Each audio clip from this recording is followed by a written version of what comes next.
Entonces, hoy se ve muchas mujeres que pasan de los 35 o 38 años, donde recién se preocupan por el deseo de ser madres.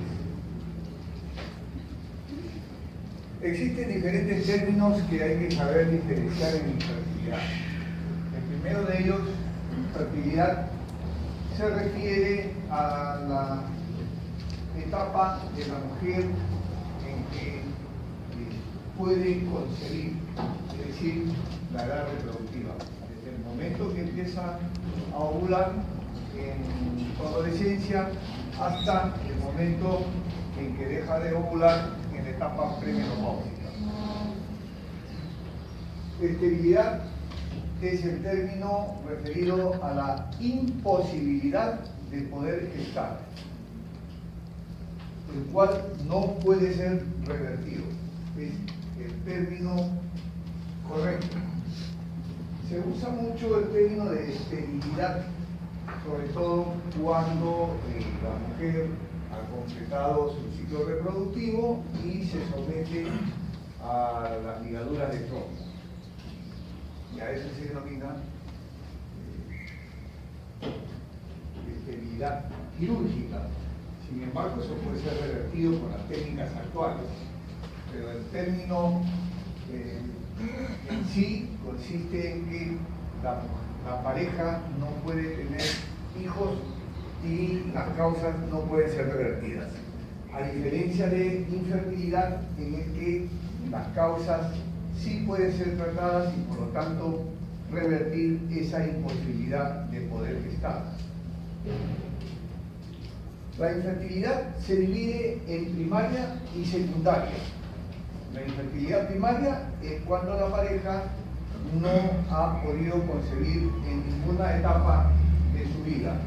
Y la esterilidad secundaria cuando la pareja ha tenido un hijo o la mujer ha tenido un hijo y en una segunda pareja no puede lograr gestar. A eso se denomina infertilidad secundaria. Y subfertilidad es cuando la mujer, por alguna condición patológica, sus posibilidades de gestar han disminuido. Y un ejemplo típico es la endometriosis. Normalmente una pareja o una mujer que tenga relaciones más o menos frecuentes y sin protección tiene un 20% de probabilidades de gestar por cada mes. Y esto va sumando, de tal forma que en 3 meses las probabilidades de gestar están en alrededor del 60%. Cuando la mujer sufre de endometriosis, y esto por supuesto dependerá del grado de endometriosis, y desea gestar, sus probabilidades de gestación están en alrededor del 15 al 10% por cada mes que tenga relaciones no protegidas. Por lo tanto, sus probabilidades de gestar están ahí, pero es menor que una mujer que no padece endometriosis. Y a eso se denomina subfertilidad. Es decir, no ha perdido su capacidad de gestar, pero el hecho de lograr una gestación le va a resultar más difícil que una mujer que no padezca de ninguna alteración para concebir el embarazo.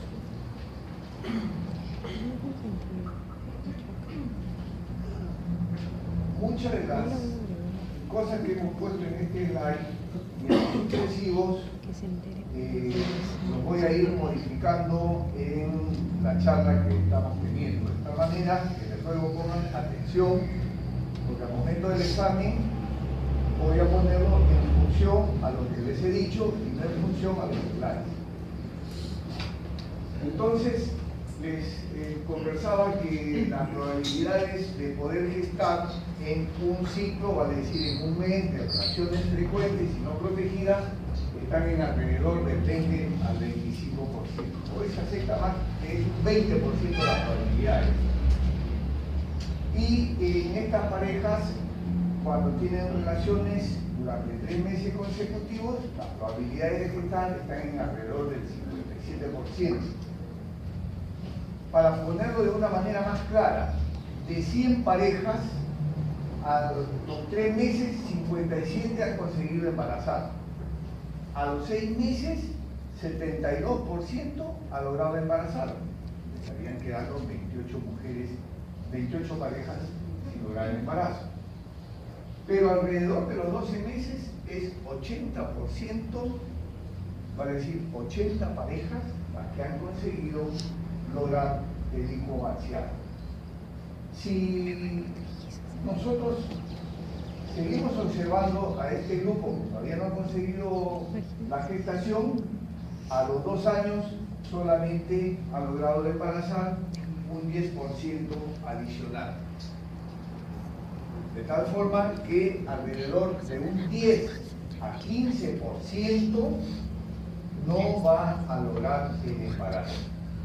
Y este grupo que no logra el embarazo entrará en la categoría de pareja infértil.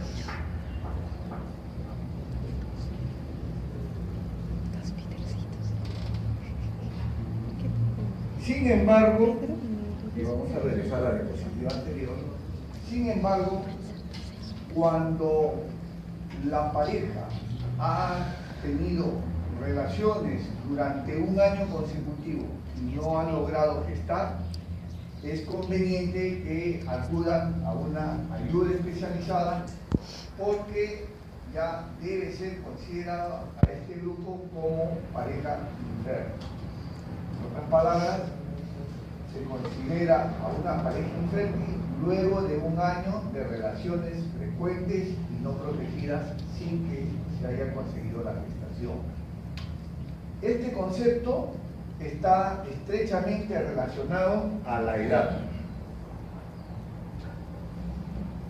de tal forma que las parejas que pasan de los 38 años se considerarán infértiles si es que han mantenido relaciones frecuentes y no protegidas después de 6 meses. Es decir, después de 6 meses de mantener relaciones, si no han logrado gestar, deben de acudir a una consulta especializada. Y uno de los factores más importantes en infertilidad y que marca también el pronóstico para ver si vamos a tener éxito o no, es la edad de la mujer, no del varón, de la mujer. Y eso es muy importante. Entonces, en relación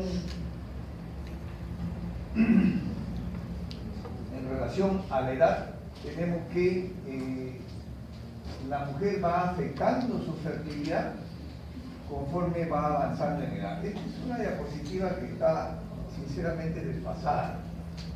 Y así tenemos, por ejemplo, que en grupos entre los 20 y 30 años, solamente un 7% no logra conseguir embarazo después de un año.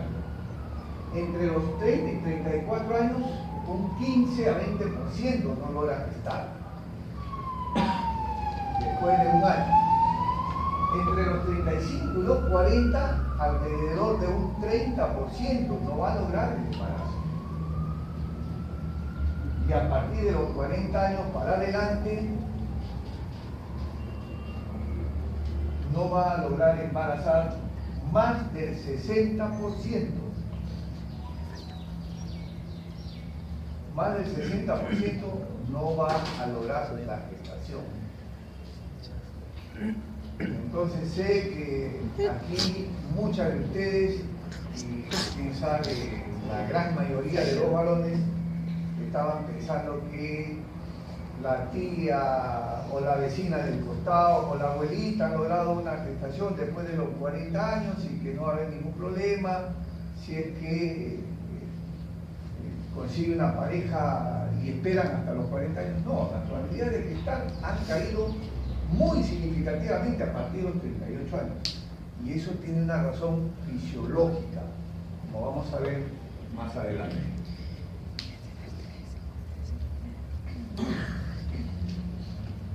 Cuando se observa qué porcentaje de abortos hay en relación con la edad de la mujer, se nota claramente que hay un incremento del número de abortos conforme la mujer va avanzando en edad. Y así, por ejemplo, en mujeres menores de 35 años, las probabilidades de abortar están en alrededor del 18%.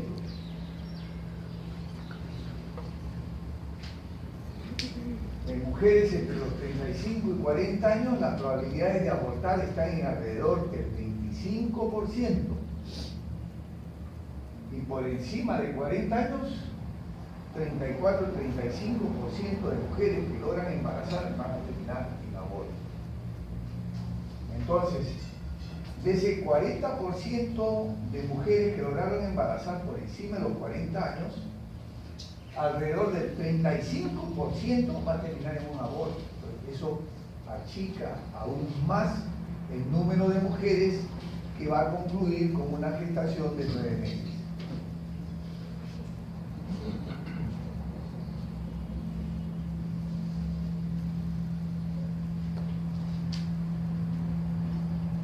¿Y esto a qué se debe? Se debe a que la mujer viene con una población de ovocitos de la época fetal. Y entonces al momento del nacimiento ya tiene 400.000 ovocitos de población en ambos ovarios. Cuando entra la etapa de la adolescencia y empieza a ovular, solamente va a tener capacidad para 400 ciclos de ovulación. Y eso está marcado también por un código genético y también por factores externos ambientales. Estos factores externos ambientales van a influir, pero lo que sí es preponderante es la programación genética, es decir, en qué momento se ha programado la apoptosis folicular, la muerte del folículo programada genéticamente, y eso es variable. Y la pérdida de la población de ovocitos empieza alrededor de los 30-32 años.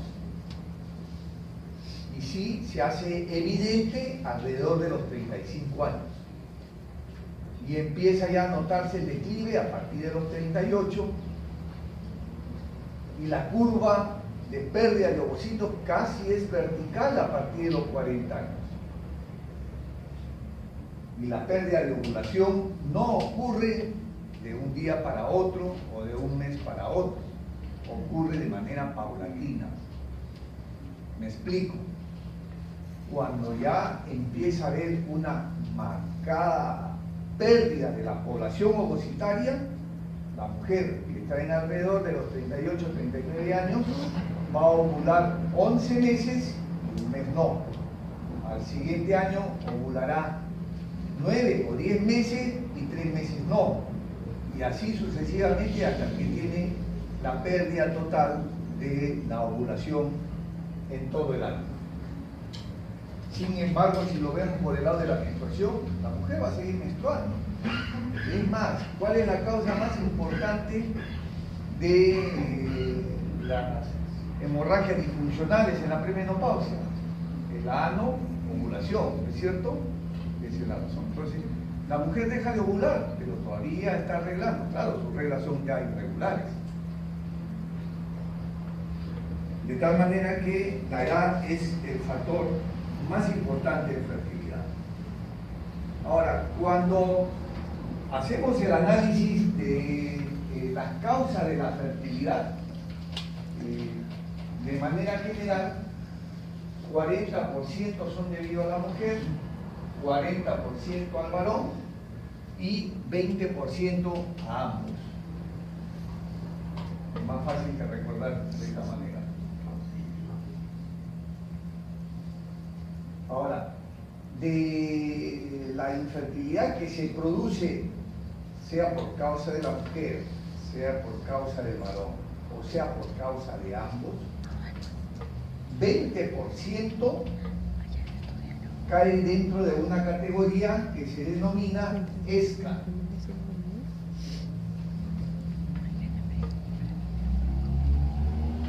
¿Qué significa ESCA? significa esterilidad sin causa aparente. Investigamos a la mujer, todo le sale normal. Investigamos al varón, el espermatograma normal, pero en los hechos no logra conseguir el embarazo. A eso se denomina esto. Y 20% de las parejas va a caer dentro de esta categoría.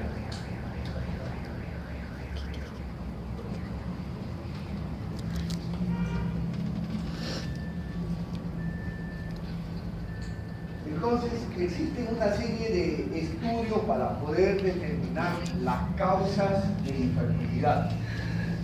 Y la gran mayoría de ellas va orientada a tratar de encontrar alguna alteración anatómica que pueda ser susceptible de corregirse quirúrgicamente y luego someterlas a inducciones de ovulación, es decir, facilitar el encuentro entre el óvulo y el espermatozoide. Y para facilitar ese encuentro entre el óvulo y el espermatozoide existe medicación que permite mejorar la ovulación en la mujer. Pero antes de llegar a eso, tenemos que hacer una evaluación de esta pareja. ¿Y cuáles son los objetivos de esta evaluación? Buscar y corregir las causas de infertilidad, si es que fuera esto posible. Si hay un defecto anatómico, lógicamente un tratamiento quirúrgico pudiera solucionar el problema de la mujer. Si hay una alteración hormonal, a través de tratamientos hormonales poder corregir el problema. Me explico. Si encontramos una hiperprolactinemia en la mujer y que esta hiperprolactinemia está influyendo en el hecho de que no logre embarazar, se dará tratamiento para normalizar la prolactina y dar mejores posibilidades de que esta pareja logre el embarazo. Dar una información adecuada. No hacer pues como algún caso, alguna vez llegó a mi consultorio, el paciente venía de Chimbote y habían encontrado un síndrome de Asherman. ¿Saben qué es un síndrome de Asherman? ¿Sí? A estas alturas ya deben de saber. Es la adherencias que se originan entre una cara y la otra del útero, de tal manera que elimina el área endometrial donde pudiera implantarse el embrión. Entonces no se va a poder implantar el embrión. Es más, muchas mujeres con síndrome de Asherman desaparece la regla. Entonces no van a haber regla. Pero su ciclo hormonal sigue funcionando, ¿eh? El ciclo hormonal sigue normal, el eje sigue funcionando normal. El tema es que el órgano, vale decir el útero, no responde. ¿Por qué no responde? Porque hay tal cantidad de adherencias que ha eliminado la superficie endometrial que pudiera responder a esos estímulos hormonales. Bien, esta mujer tenía un síndrome de Asherman severo y entonces en el sitio de donde venía le habían dicho: imposible que te embaraces, olvídate que vas a lograr un hijo, mejor anda a buscar que adoptar un hijo. Entonces, esa es una información incorrecta. Y así como ese ejemplo, nos encontramos una serie de otros ejemplos que aventuran médicos que no tienen la información apropiada. Porque para dar una información adecuada, primero tienen ustedes que estar bien informados. Si no están bien informados, ¿qué información para dar? ¿Y eso qué implica? Leer, leer, leer y leer, que es lo que deberían de hacer desde ahora. Y en tercer lugar, aconsejar cuándo iniciar un tratamiento de fertilidad o cuándo suspender este tipo de evaluaciones y de tratamientos y luego proponer una adopción. Generalmente las parejas infértiles vienen con una carga emocional, una carga de ansiedad por tratar de llegar al objetivo. Y si uno como médico les dice: mira, he leído un artículo que dice que si te paras de cabeza vas a lograr el embarazo dentro de medio año, lo hace, sin pensar racionalmente, lo hace. Son muy susceptibles a ser manejados por el médico, de tal forma que uno tiene que estar bien informado, saber en qué momento va a iniciarle un tratamiento a esta pareja, aconsejarle hasta dónde puede ir con los tratamientos y no tratar de exprimirle todos los recursos económicos y cuando ya no tiene nada, oye, lo siento, que busca ahora un embarazo, una adopción. Una adopción en el país es un trámite sumamente engorroso, demora alrededor de 4 a 5 años. Y para colmo de males, al 5.º año que ya los han evaluado, bueno, vengan acá, ya yo quiero este reguito que tiene 6 meses. No, ese no, este te hemos escogido, lléveselo. O sea, ni siquiera hay oportunidad de poder escoger el bebé que uno desee adoptar. No solamente eso, la legislación no permite la adopción si la mujer trabaja. Entonces, tiene que la mujer dejar de trabajar o simplemente no trabajar para que las instituciones tutelares del Estado puedan considerar que son elegibles para que puedan adoptar. Es muy engorrosa la adopción en el país.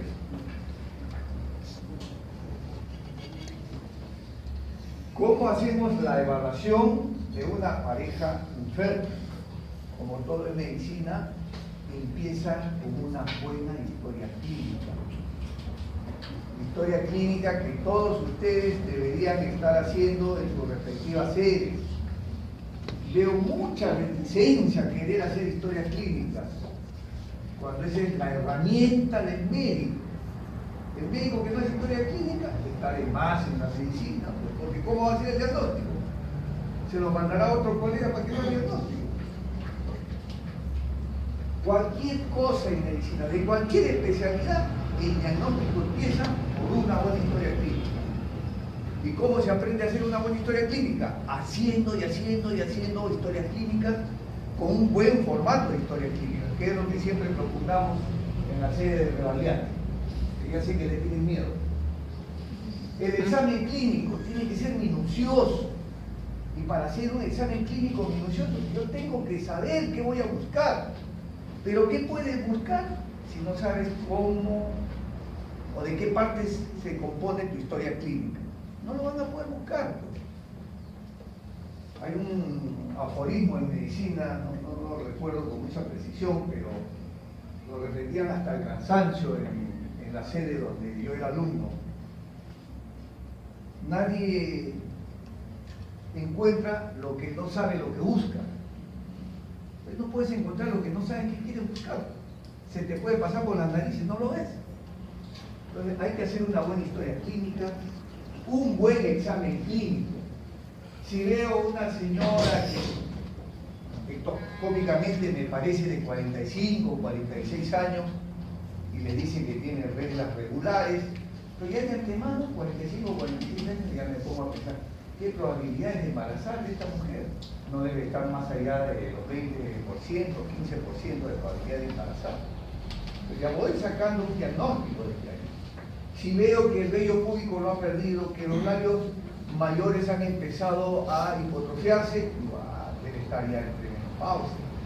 Son datos que uno va sacando de la historia clínica y mentalmente ya va uno haciendo el diagnóstico. Y luego hacen una revisión de todos los factores que influyen en la infertilidad de la mujer. Empezamos desde la vagina hacia el ovario. Entre la vagina y el útero tenemos el cuello. ¿Qué existe en el cuello? El moco cervical. El moco cervical es la primera barrera que encuentra el espermatozoide para alcanzar el óvulo. Y ese moco cervical está constituido por una serie de lipoproteínas que forman un enmarañado, es decir, como una red, y solo van a permitir el pasaje de los espermatozoides buenos. Los espermatozoides que tienen movimiento circular, movimiento lento, o simplemente son inmóviles, no van a poder atravesar ese moco cervical. Entonces, de 100 millones o más de espermatozoides dentro de la vagina, van a llegar a la cavidad uterina alrededor de 100.000 a 200.000 espermatozoides.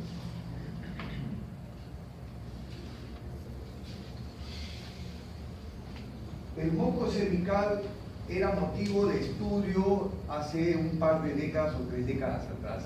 Pues, se idearon una serie de métodos para poder evaluar si el moco era una barrera implacable aún para los espermatozoides móviles o si es que estaban presentando glicoproteínas que estaban anulando a los espermatozoides. Y se creó un término que se llama moco hostil, aquel moco cuyas glicoproteínas no permiten el pasaje de los espermatozoides aún con movimiento activo. Luego tenemos el factor uterino. El factor uterino evalúa la calidad uterina, si hay presencia de pólipos, si hay presencia de miomas. El siguiente elemento anatómico son las trompas uterinas. Tienen que estar permeables, porque si no hay permeabilidad de las trompas, no hay forma que el óvulo se encuentre con el espermatozoide, ni que el óvulo fecundado llegue pues a la cavidad uterina, ¿no? El factor ovárico se refiere a si hay capacidad de respuesta de este ovario a los estímulos hormonales que vienen a través del eje. Si hay capacidad de maduración de óvulos. El factor hormonal a las hormonas propias del eje y a las hormonas que pueden influir sobre el eje, fundamentalmente la prolactina y las hormonas tiroideas. Y el factor peritoneal está referido a las adherencias que pueden ocurrir por algún antecedente quirúrgico, vale decir una cirugía de pelvis, la operaron del ovario, le hicieron una miomectomía, se forman adherencias que van a impedir que el óvulo llegue a la trompa, porque actúan como si fuera una red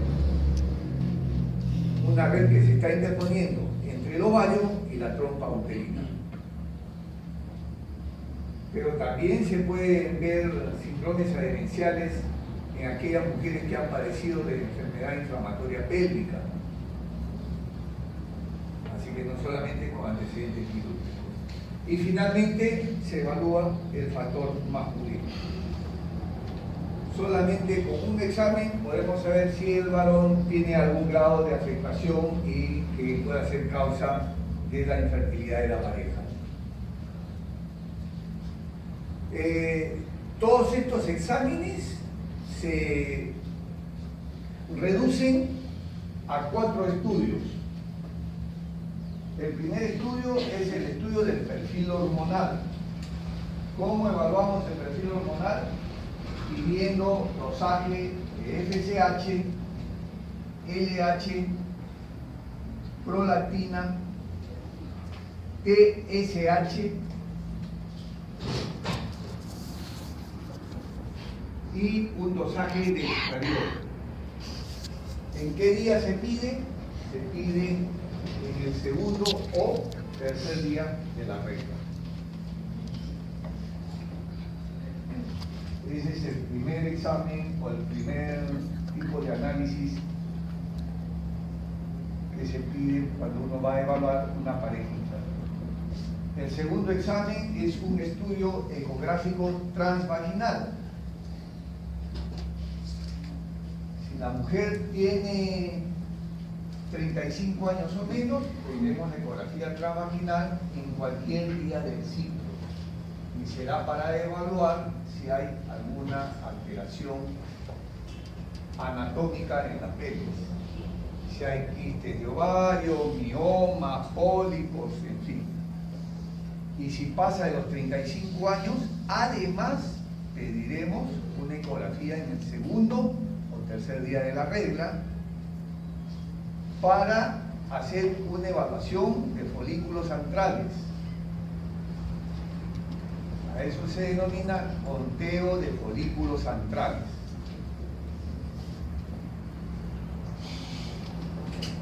tercer examen es una histerosalpingografía.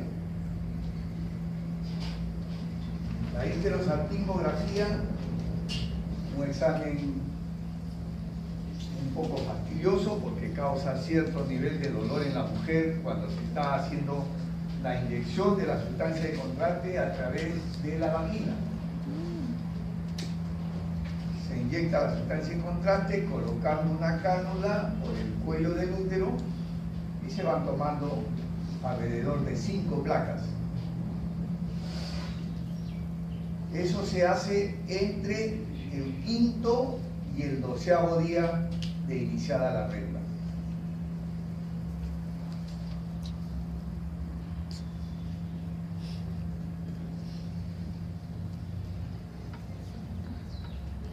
Y el cuarto examen es el que corresponde a un espermatograma.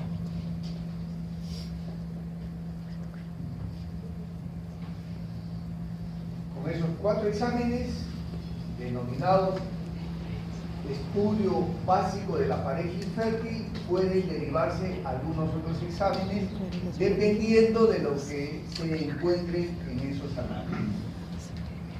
Volviendo al factor cervical, ya le dije una barrera que tienen los espermatozoides para que los mejores espermatozoides lleguen a la cavidad uterina y sigan su viaje hacia las trompas uterinas para encontrarse con el óvulo. Una manera de estudiar que era muy popular hasta hace 3 décadas atrás es el llamado test de Singh-Kubner. ¿En qué consiste el test de Singh-Kubner o test postcoital? En decirle a la mujer que tenga relaciones con su pareja el día más cercano a la ovulación y luego ir al consultorio al día siguiente. Se toma una muestra del fondo de saco, se coloca en un portaobjeto y se mira el microfoto. Deben haber más de 10 espermatozoides móviles por campo. Eso quiere decir que es un buen test postcoital y que tiene posibilidades de que el espermatozoide llegue a la cavidad uterina. Sin embargo, no es muy exacto, por eso que ha sido abandonado. Y además, como vamos a ver más adelante, existen técnicas muy sencillas y de muy bajo costo que pueden fácilmente franquear esa barrera que significa el moco cervical. El factor uterino lo evaluamos, como ya les dije, a través de una ecografía transvaginal, dependiendo de la edad de la mujer, una ecografía en cualquier momento del ciclo, si tiene menos de 35 años, si tiene más de 35 años, una ecografía en el segundo o tercer día de la regla, para evaluar no solamente la pelvis, sino también el conteo de folículos antrales. Y una histerosalpingografía para evaluar cavidad uterina y permeabilidad de las trompas. La histerosonografía o ecosonografía se solicita si es que encontramos alguna patología de la cavidad uterina, tanto por ecografía o a través de la histerosalpingografía. Vale decir, si encontramos presencia de pólipos o presencia de mioma submucoso. Para corroborar el diagnóstico se hace una histerosonografía o ecosonografía. Muchas veces el ecografista ve un pólipo y cuando le hacen la histerosonografía no existe el pólipo. Las técnicas son muy similares entre ecografía transvaginal y ecosonografía. La diferencia es que en la ecosonografía se coloca un catéter que va hasta la cavidad uterina y a través del catéter se inyecta una solución salina alrededor de 3 a 5 centímetros cúbicos y la cavidad uterina conteniendo el líquido va a permitir evaluar mejor a través de la ecografía. En otras palabras, una histerosonografía no es sino una ecografía que se hace luego que se ha llenado de líquido la cavidad uterina. El líquido, saben ustedes, magnifica la calidad de la señal sonográfica y por lo tanto va a permitir evaluar mejor la calidad uterina.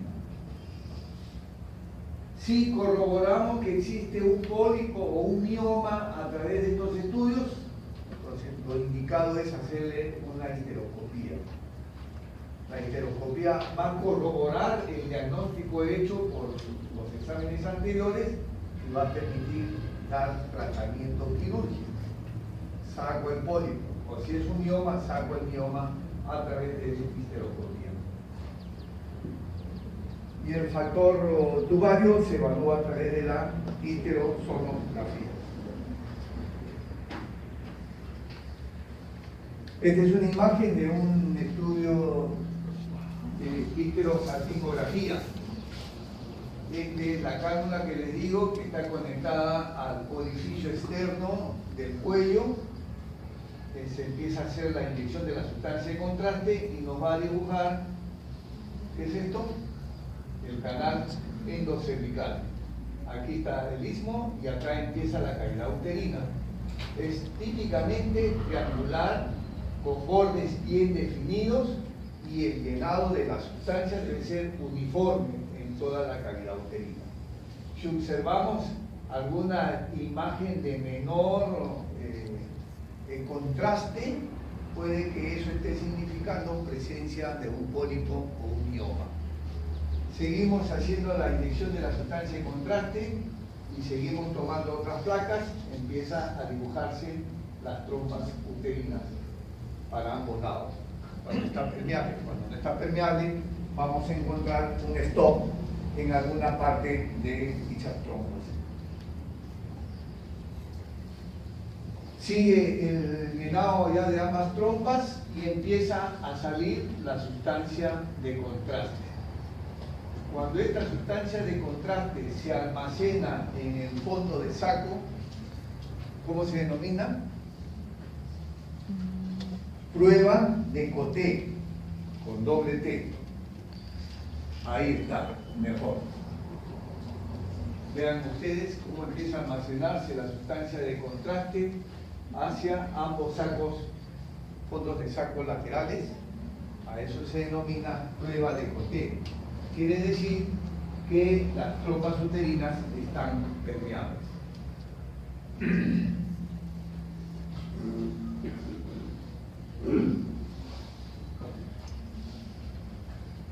Si en la ecografía o en la histerosalpingografía hemos encontrado algún pólipo o algún mioma, pasamos a hacer una histerosonografía o ecosonografía.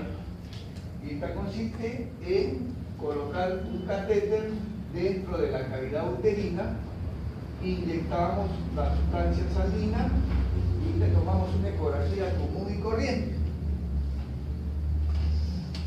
Pero el hecho de llenar de líquido la cavidad uterina va a magnificar la calidad de las imágenes y va a poder hacerse un mejor diagnóstico si existe o no el pólipo o el mioma que estamos estudiando.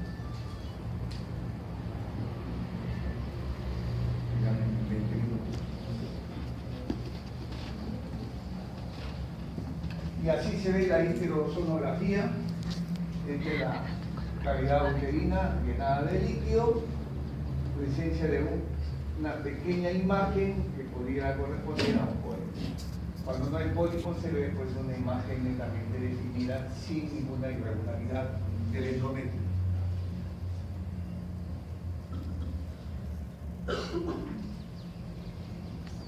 Si el diagnóstico está corroborado por la histerosonografía, pasamos a la histeroscopía y ya tenemos la imagen en vivo y en directo del pólipo. Evaluamos en la histeroscopía la cavidad uterina y los ostium tubarios. Aquí no se puede ver el ostium porque está interpuesta este pólipo que, diagnosticado por histeroscopía, nos permite hacer la corrección quirúrgica en ese mismo momento, cosa que no era posible hasta los años 1980, 85. Hoy se ha avanzado mucho en tecnología endoscópica.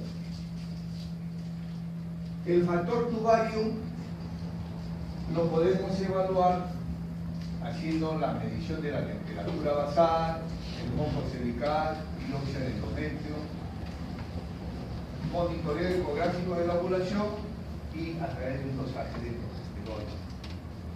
Me olvidaba decirles que en el perfil hormonal se pide un dosaje de progesterona. Este dosaje de progesterona no se hace en el segundo o tercer día del ciclo, se hace en el día 21. Ya he estado cuenta el desayuno. Lo agarró la María Alcalina muy temprano. ¿Qué parece? Deberías ir a lavarte la cara. Bueno, el dosaje de progesterona se hace en el día 21. ¿Por qué se hace en el día 21? A ver, delegado. Fisiología. Esto no tiene nada que ver con ginecología. Es fisiología. A ver, ¿alguien que quiera decir? Porque estás a mitad del ciclo secretor, del ciclo en el que el cuerpo amarillo está produciendo al máximo progesterona. Por eso se dosa en el día 21. Si en el día 21 ha ocurrido la ovulación, sigue subiendo el nivel de progesterona. Perdón, si ha ocurrido la gestación, sigue subiendo los niveles de progesterona. Si no ha ocurrido gestación, ¿qué pasa? Cae el nivel de progesterona porque empieza a morir el cuerpo lúteo. Entonces, el dosaje en el día 21. La temperatura basal, el moco cervical y la biopsia del endometrio ya se han abandonado, ya no se hacen. Sin embargo, hay algunas instituciones en el país que todavía lo utilizan. De tal manera que es bueno que ustedes lo conozcan. En lo que se refiere a la temperatura basal, consiste en tomarse la temperatura, ni bien se ha despertado la mujer, agarra el termómetro que debe estar en la medianoche y se toma la temperatura. El día de la ovulación, un día antes de la ovulación, va a haber una leve caída de la temperatura y conforme va ocurriendo la ovulación, la temperatura sube. A eso se llama curva bifásica, que es típico de ovulación. Hay siempre un incremento ligeramente superior del valor basal. Pero tiene tantos inconvenientes como que la mujer se olvidó, hubo ánimo para tener relaciones, en fin, una serie de elementos que van a impedir que se haga una correcta toma de la temperatura basal. Muchas mujeres lo hacen. A veces sirve para que la mujer se distraiga en algo y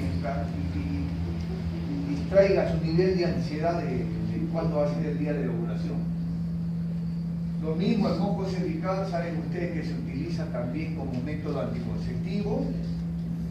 El día que hay buena filancia del moco, ese día, si lo quieren usar como método anticonceptivo, tratan de no tener relaciones, y si quieren utilizarlo como método para conseguir un embarazo, buscan que tener relaciones.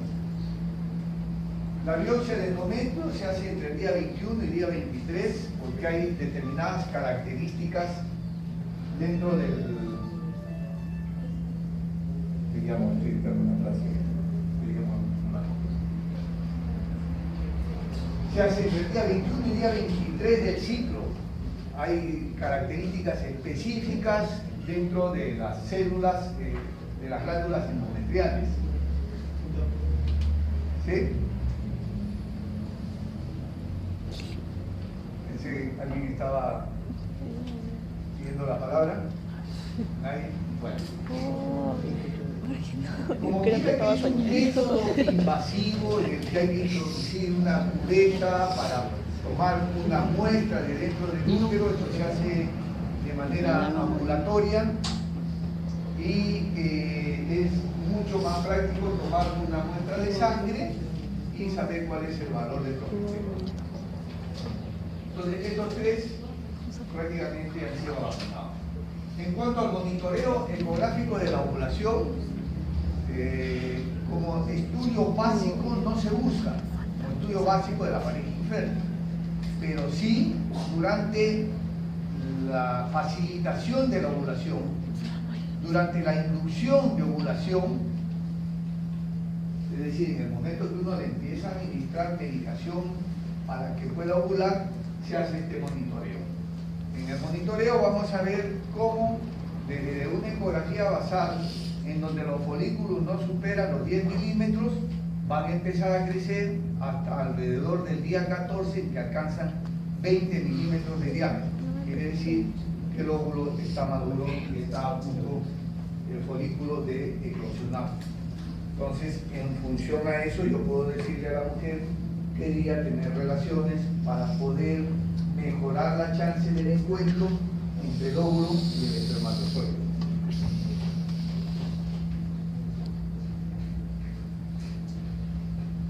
El factor hormonal nos permite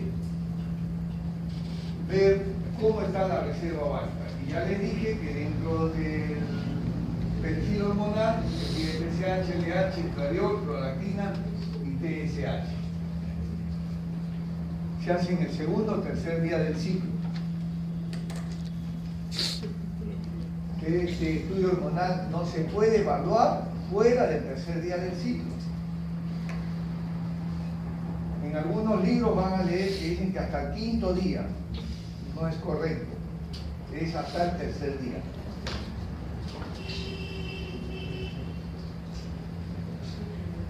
La FSH indirectamente va a medirnos cómo es la reserva ovárica. El valor normal de FSH no debe superar los 10 miliunidades por mililitro. Cuando está por encima de 10, implica que está disminuyendo la reserva ovárica. ¿Y eso por qué? Pues la mujer, cuando empieza ya a entrar en premenopausia, empieza a quemar folículos, a fundir folículos. Los folículos empiezan a eliminar lo que contienen de estradiol, ese estradiol sale a sangre. Entonces, si ustedes hacen un dosaje de estradiol, van a encontrar que el estradiol está en 100, 150, 200 picogramos por mililitro. ¿Y cómo encontrarán la FSH si es que el estradiol está por encima de 100? Disminuido. Entonces, no necesariamente la FSH va a reflejar que la reserva ovárica está baja. Tenemos que evaluar todo en conjunto. Pero la mujer terminó de fundir todos los folículos, ya no hay más estradiol que salga sangre. ¿Qué pasa en ese momento con la FSH? Se eleva, pasa por encima de 10, 11. De tal manera que cuando encontramos elevada la FSH, ya implica que se han fundido la gran mayoría de folículos que tiene esta mujer. Entonces, esta es una manera de evaluar la reserva ovárica. Otra manera de evaluar reserva ovárica es cuando uno pide dosaje de una hormona que fue descubierta no hace ni una década atrás, que se llama la hormona antimulleriana. Esta hormona antimulleriana lo que hace no es sino medir lo que secretan células de restos mullerianos que existen alrededor de los folículos. Entonces, cuanto más alto está la hormona antimulleriana, significa que hay más folículos. Cuanto más baja está la hormona antimulleriana, quiere decir que hay menos folículos. La hormona antimulleriana se puede dosar en cualquier momento del ciclo. No tiene un día específico en que hay que evaluarlo. Esa es una ventaja. Y el valor normal debe estar en 3 o por encima de 3 unidades. Si el valor está por debajo de 1, significa que la reserva ovárica está baja. Y si está por debajo de 0,5, ya no hay muchas posibilidades. Aunque en infertilidad nunca hay que decir imposible que te embaraces, porque después te toca la puerta del consultorio mostrándote la barriga de 8 meses. La LH siempre es una hormona que se evalúa en conjunto con la FSH. Su valor siempre debe ser menor que el de FSH. Cuando este valor se invierte, es decir, la LH es mayor que la FSH, uno debe de sospechar de síndrome de ovario poliquístico, que lo va a confirmar con los otros estudios que van a ustedes revisar en la clase correspondiente. Entonces, la LH supera el valor de la FSH en los casos de síndrome de ovario poliquístico.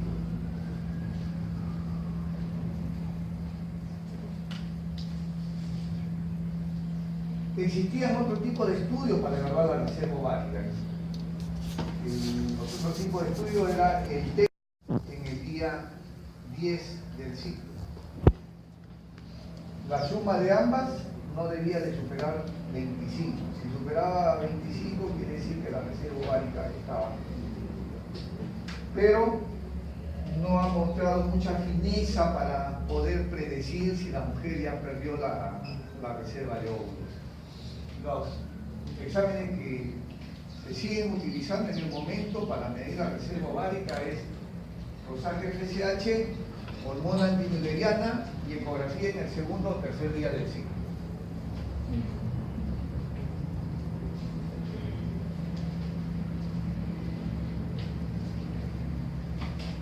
La laparoscopía es un examen que en la evolución histórica se utilizaba mucho cuando uno quería evaluar a una pareja las causas de fertilidad.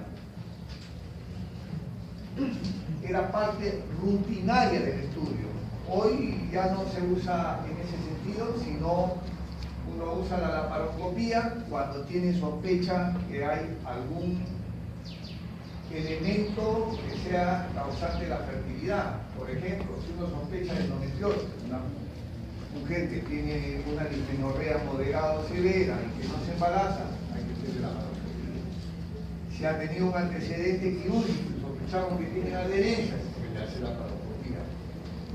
La histerosalpingografía nos dice que las trompas están obstruidas, entonces se hace la laparoscopía. Ya no se hace la laparoscopía de manera rutinaria, solo cuando se encuentra alguno de estos factores que nos puedan hacer sospechar que sean causa de fertilidad y que a su vez nos haga pensar que lo podemos corregir a través de la laparoscopía.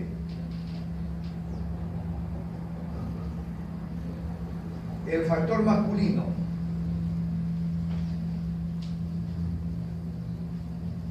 Como quiera que uno trata a la pareja, la infertilidad no es un problema de la mujer, es un problema de la pareja. Por lo tanto hay que cuidar también al varón. Y uno como ginecólogo tiene que tener conocimientos, por lo menos generales, de cómo hacer el diagnóstico del factor masculino para finalmente derivarlo con el urólogo, pero no con cualquier urólogo, sino con el urólogo que se ha especializado en andrología. Si uno sospecha de un problema en el varón, entonces tiene que hacerle una historia clínica resaltando en los antecedentes patológicos. Tuvo un retardo en el descenso de los testículos, ese es un factor que suele causar atrofia de los tubos seminíferos. Y a eso se denomina criptorquidia. Generalmente la mamá le dice al varón, cuando tú eras bebito, hubo mucha dificultad para el descenso de los testículos, y ese ya es un dato que nosotros tenemos que recoger en historia clínica. ¿Padeció o no padeció de paperas? se le inflamaron las glándulas parotídeas y lamentablemente el virus tiene mucha afinidad por los tubos seminíferos, por la inflamación del testículo, claro, los tubos seminíferos. Estos al inflamarse van a distenderse, pero como la albuginia testicular no permite que se distienda, la inflamación va a originar una destrucción de los tubos seminíferos. A ver, por favor. Va a causar una destrucción de los tubos seminíferos y por lo tanto cuando llegue a edad adulta vamos a encontrar azoospermias. Hay antecedentes de infecciones de transmisión sexual y debemos de tratar de buscar todo tipo de infecciones. No es lo mismo tratar a una pareja cuyo varón tiene, por decirles, un VIH, cuyo espermatograma va a salir normal, pero el hecho de tener VIH va a impedir algunas técnicas de tratamiento a este tipo de parejas. No le vamos a decir, ya, les paso a durar tal día, en relaciones, si saben que tiene VIH. Pero hay que utilizar otro tipo de tratamiento en este tipo de parejas. Entonces hay que tratar de, por lo menos, descartar cualquier tipo de infección de transmisión sexual. Han tenido antecedentes de tuberculosis. Una arteria testicular va a afectar definitivamente la calidad de los espermatozoides y la población de espermatozoides. Y otro tipo de drogas, tabaco, marihuana, cocaína, alcohol. El consumo de alcohol que lleve al varón a un alcoholismo, a la larga va a afectar los tubos seminíferos y por lo tanto la calidad de la muestra de esperma va a ser pésima. El examen clínico va a permitir descartar si este varón que presenta un examen con azoospermia tenga o no tenga ausencia congénita del conducto deferente. Muchas veces producen espermatozoides, pero hay agenesia de los conductos deferentes, por eso es que solamente sale licor seminal, licor prostático, pero no hay presencia de espermatozoides. Y el tratamiento en esos casos consiste en aspirar espermatozoides del epidídimo y esos espermatozoides utilizarlos para una fecundación in vitro.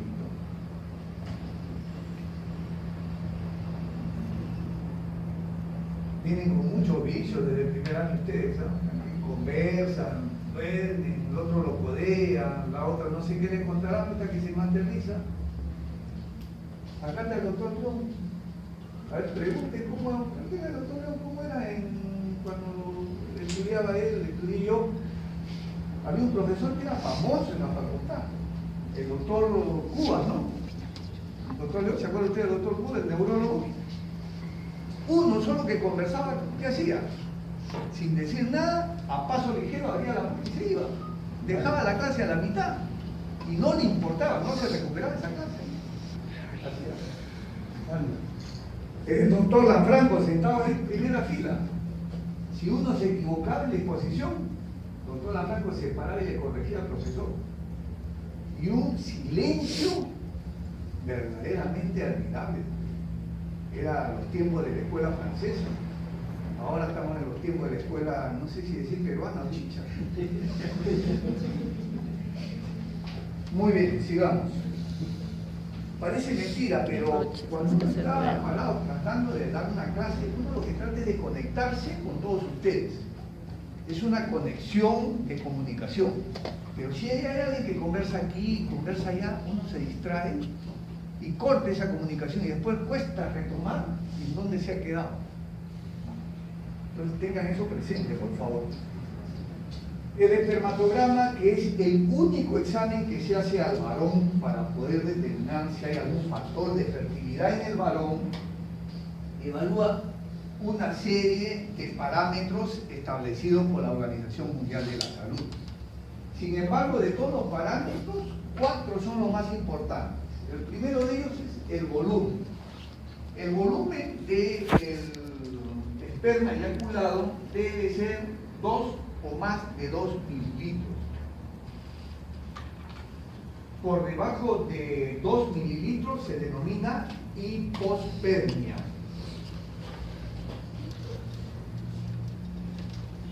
El pH tiene relativa importancia, pero por lo general nunca es un pH ácido. El segundo parámetro es la concentración. Y la concentración que se considera en la actualidad como el límite es 15 millones por centímetro cúbico.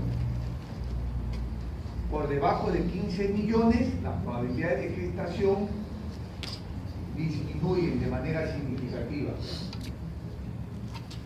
La motilidad. Los espermatozoides de movimiento lineal rápido deben ser de 30% o más.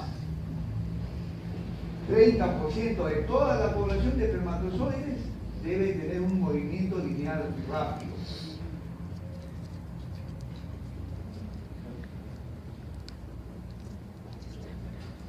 Los espermatozoides de movimiento lineal lento, movimiento no progresivo e inmóviles, ya les dije, suelen quedarse en la vagina, no logran penetrar a la cavidad uterina. Si hay un volumen menor del 30% de espermatozoides móviles, se denomina astenospermia.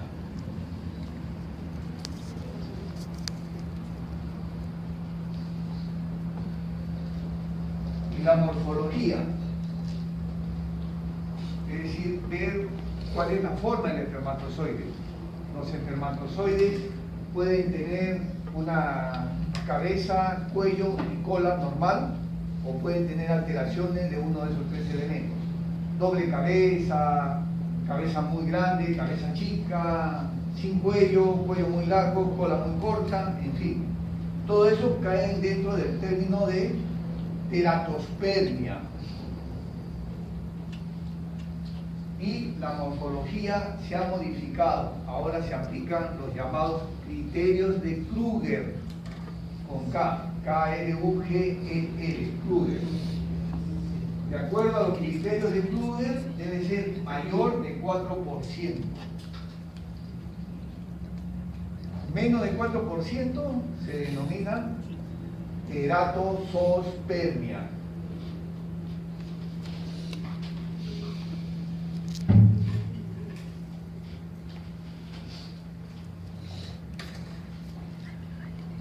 Bueno, evaluado de esta manera, y siempre me gusta hacer un llamado de atención, darles la oportunidad de que piensen un poco. La cantidad de óvulos que sale ciclo a ciclo está en alrededor de 10 a 16 óvulos por ciclo. De esos 16 óvulos que salen iniciando el ciclo menstrual, al día de la ovulación solo llega uno. El resto, el organismo lo va a eliminar, el organismo va a seleccionar. Hay una selección del mejor óvulo. Y en lo que respecta al varón, de 100 millones de espermatozoides, solamente uno. Es decir, que la calidad de la célula germinativa del varón debe ser mucho más deficiente que la de la mujer, ¿no es cierto? Entonces, la especie humana es una especie altamente selectiva. No solamente queda ahí la selección, sino que cuando se junta el óvulo con el esperma, no siempre va a terminar en una gestación. Nadie sabe qué pasa entre la fecundación del óvulo y del esperma y la llegada de este cigoto a la cavidad uterina. No todos van a llegar, por eso es que solo el 20% embaraza en el primer mes, de tal forma que la especie humana es una especie altamente selectiva. Y aún, llegando a la cavidad uterina y empezando a desarrollar el embrión dentro de la cavidad uterina, un 15% termina en aborto. La gran mayoría de abortos son causados por... ¿Cuál es la causa principal del aborto? Aneuploidías, sin H, aneuploidías, que significa mala conformación cromosómica. O hay más de 46 cromosomas o hay menos de 46 cromosomas. A eso se llama aneuploidía. Bueno, entonces ya hemos establecido el diagnóstico en esta pareja y ahora el tratamiento va a depender de los factores que se hayan encontrado ahí. Ya en media hora, por favor. No debería iniciarse ningún tratamiento si no se ha realizado una evaluación de todos los factores. Muchas veces uno quiere quemar etapas, ya no pide la histerosalpingografía y empieza un tratamiento. Le falla un mes, le falla 2 meses, le falla 3 meses. Se cansó la pareja y se fueron donde el médico de enfrente. El de enfrente le dice, a ver, hazme una histerosalpingografía, las trompas tapadas. Lógicamente, para esa pareja eres el peor médico que existe en el planeta, ¿no? Entonces hay que tener mucho cuidado de empezar un tratamiento si es que no has hecho una evaluación completa.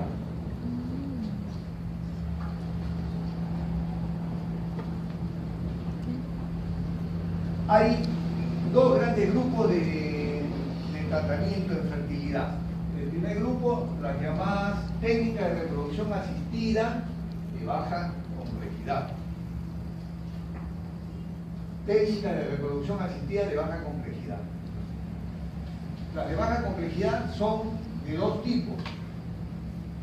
Uno, en donde uno le dice a la pareja qué día tener relaciones. A eso se llama relaciones sexuales dirigidas.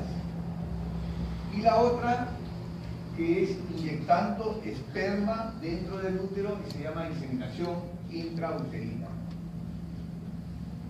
En ambos casos se le da un tratamiento con una dosis baja para poder madurar óvulos, hacer una inducción de ovulación. La idea de la inducción de ovulación es que madure 1 a 2 óvulos, no más. Y se le hace un monitoreo ecográfico para ver en qué momento el óvulo alcanza los 20 milímetros. En ese momento uno indica, ten relaciones mañana y pasado, relaciones dirigidas. O le decimos 20 mañana o 20 pasado para inyectarte semen dentro del útero. ¿Se puede inyectar el semen tal cual ha sido emitido? ¿No? ¿Por qué?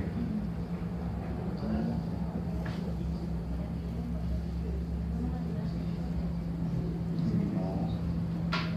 Yo agarro el semen y lo inyecto dentro del útero. ¿Qué pasa? Contiene albúminas. Las albúminas pueden dar lugar a una reacción anafiláctica. Y esa reacción anafiláctica puede llevar a una situación calamitosa a la mujer, comprometiendo de manera aguda la salud, como cualquier reacción anafiláctica. Por eso es que el esperma, cuando se va a hacer inseminación, debe de ser tratado en laboratorio. Y ese proceso que se hace en laboratorio se llama capacitación espermática. Elimino todas las albúminas, elimino todos los espermatozoides que no tengan movimiento lineal rápido y me quedo con los espermatozoides de movimiento lineal rápido.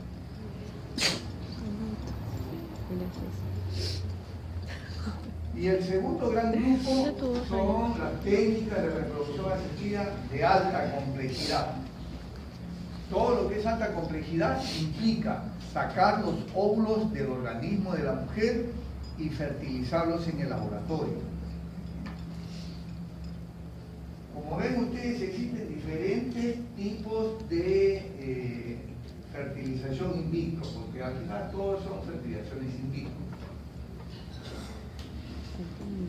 Esta que es la transferencia de gametos, la fertilización in vitro clásica, la inyección intracitoplasmática de esperma y la transferencia de ovocitos microinyectados. ¿Qué es lo que se hace actualmente? FIT, ICSI, uno que otro tómico, uno que otro.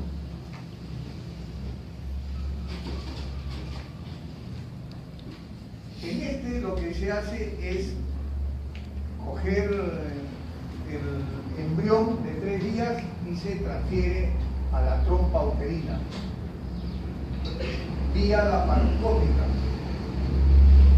En el TOMI se extraen los óvulos, ese mismo día se fecundan y al minuto que se han metido el espermatozoide dentro del óvulo, se coloca dentro de la trompa. Transferencia de ovocitos microinyectados. Lo que se usa actualmente casi en un 98% de los casos es la fertilización in vitro clásica. Saco los óvulos, los pongo en una placa y siembro los espermatozoides alrededor de los óvulos. Esos espermatozoides tienen necesariamente que haber pasado por el proceso de capacitación espermática. Esa es la fertilización in vitro. Y la inyección intracitoplasmática de esperma consiste en coger un esperma, fijo un óvulo, un fijador ovocitario, tiene un elemento que absorbe el óvulo y lo fija, y por el otro lado tengo una aguja. En ambos casos los estoy viendo por un microscopio. Inyecto la aguja dentro del óvulo y paso el espermatozoide al interior.